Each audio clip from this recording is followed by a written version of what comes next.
તાલુકામાં વાત કરીએ તો મોરવા હળદ તાલુકાના તાજપુરી ગામે એક એગ્રીવિઝન સેન્ટર ખાતરના અત્યારે ખાતરનો પણ જથ્થો મોટા પ્રમાણમાં આવ્યો છે અને ખેડૂતોને 350 રૂપિયા જે ભાવ છે સરકારનો ધારાધોરણ પ્રમાણે 266 રૂપિયા, તો એની જગ્યાએ 350 રૂપિયા ખેડૂતો પાસેથી. તો આ તો એક ઉઘાડી લૂંટ કહીએ તોય આમાં નવાઈ નથી.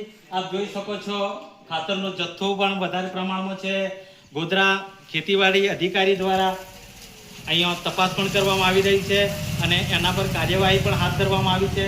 અહીંયા જો હાલની વાત કરવામાં આવે તો જે એગ્રીવિઝન જે સેન્ટર તાજપુરી ખાતે છે ત્યાં અહીંયા બિલબુક પણ નથી. તો અહીંયા જે વિતરણ કરી રહ્યા હતા એ ભાઈ જોડે પણ આપણે વાત કરીશું. બિલબુક ક્યાં છે? બિલબુક આવે છે ઘરે છે. ખાતર અહીંયા વેચો છો, બિલબુક બીજી જગ્યાએ કેટલું યોગ્ય કહેવાય તમારી દ્રષ્ટિ? એ ભાઈ આપ જુઓ છો, આજ ભાઈ અત્યારે હાલ વેચાણ કરી રહ્યા છે, ત્યાં એમ કે છે કે બિલબુક બીજી જગ્યાએ છે, એટલે એના પરથી એવું સાબિત થાય છે કે ગફલા કરી જ રહ્યા છે. હા, પણ અહીંયા રાખવાની હોય ને ભાઈ, અહીંયા જ રાખવાની હોય ને. હા, એમ. અને પેલા ભાવ કેટલો લો છો? ભાવ કેટલો લો છો ભાઈ? એમને શું જવાબ આવલો એ જ ખબર નહીં, એમને કેટલામાં વેચવું. એટલે ઉગાડી લૂંટ કહી શકીએ તોય નવાઈ નથી. તો મોરવા હળદ તાલુકાના હજુ અમુક વિસ્તારોની અમુક એગ્રીબિઝનેસ સેન્ટરોની વાત કરવામાં આવે ત્યાં પણ આવા ઊંચા ભાવે વેચાણ થઈ રહ્યું છે 350. તો આ એક જ એગ્રો પર અધિકારીઓ દ્વારા એક જ એગ્રો પર કાર્યવાહી કરી અને છોડી દેવામાં આવે છે કે પછી મોરવા હળદ તાલુકાના અન્ય ગ્રામોમાં પણ મોટા જે એગ્રીબિઝનેસ સેન્ટરો છે ત્યાં પણ આ રીતના 350ના ભાવમાં વેચાણ થઈ રહ્યું છે. ખેડૂતોનું લોહી પીર્યા છે એમ કે તો બી નવાઈ નથી. દુકાનદારોને આપણે એમ કહીએ ને કે ખેડૂતોનું લોહી પીર્યા છે એમ કહીએ તોય નવાઈ નહીં. પ્લસ વાત બીજી એક છે કે જે આ સરકારી દુકાન જે એગ્રીબિઝન લાયસન્સ ધારકો છે એ 350માં વેચી રહ્યા છે, જ્યારે પ્રાઇવેટ દુકાનોવાળા છે તો પ્રાઇવેટ દુકાનવાળા 400+ વેચી રહ્યા. તો સવાલ એક બી એ થાય છે કે અહીંયા આ જે એગ્રીબિઝન જે સેન્ટરો છે એ દુકાનદારોને ઊંચા ભાવે ખાતર પહોંચાડી રહ્યા હોય તો જ ત્યાંથી મળે. અને અમુક સવાલો એવા થાય છે કે અહીંયા એગ્રીબિઝનેસ સેન્ટરો પર ખાતર મળતું નથી અને પ્રાઇવેટો દુકાન પર ખાતરનો જથ્થો 400+.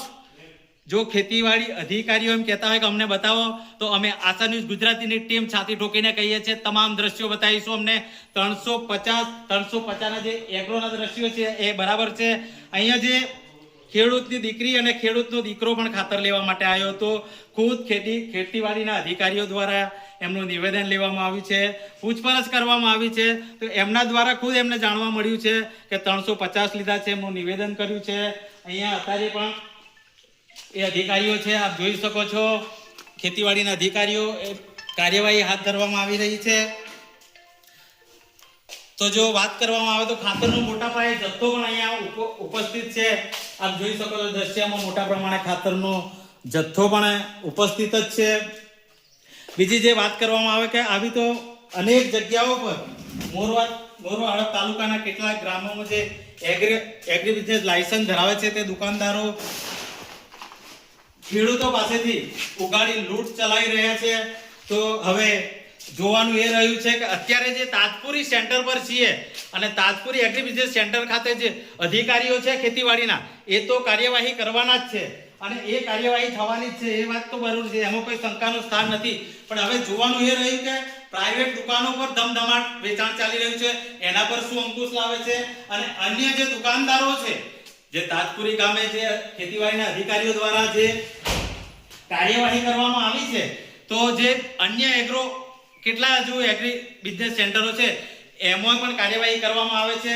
અને બીજી જો એક વાત કરવામાં આવે તો જે અને આ સમાચારને લઈને એક સવાલ બી ઊભો થાય છે કે એગ્રીબિઝનેસ જે સેન્ટરો છે તેને લઈ અને જે દુકાનદારો છે એમાં પણ ફફડાટ જોવા મળશે. તો હવે આના પર તો કાર્યવાહી હાથ ધરવામાં આવી છે, પણ જે મોરવા હળદ તાલુકાના અન્ય જે એગ્રીબિઝનેસ સેન્ટરો છે એના પર શું કાર્યવાહી કરવામાં આવશે એ તો ટૂંક જ સમયમાં જોવાનું રહ્યું. કેમેરામેન કાલુભાઈ પટેલ સાથે પોપટ ડાબી, આશા ન્યૂઝ ગુજરાતી, મોરવા હળદ, પંચમહાલ.